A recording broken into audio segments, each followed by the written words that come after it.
Real life లో suit అవ్వం. ఎదుటి వాళ్ళ బాధ కొంతమందికి సినిమా లాగానే కనిపిస్తుంది. ఏంటి నోరు లెగుస్తుంది?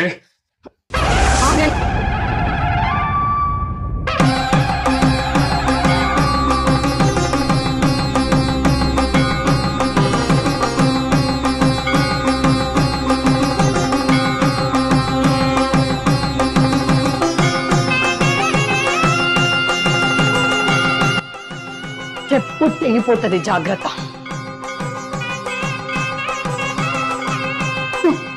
బాగా చదువుకున్నావు, బాగా సంపాదిస్తున్నావు అని చెప్పి ఏరికోరి చేశారా మా వాళ్ళు. కానీ నువ్వు ఇలా చేస్తావని అనుకోలేదు. నేను చదువుకున్నాను, నేను సంపాదించగలను. స్టవ్ ఆఫ్ చేయడం నేర్చుకో. ఈమె తీసుకున్న నిర్ణయం మీకు ఎలా అనిపించింది? ఈ కథ కేవలం కల్పితం మాత్రమే, ఎవరిని ఉద్దేశించినది కాదు.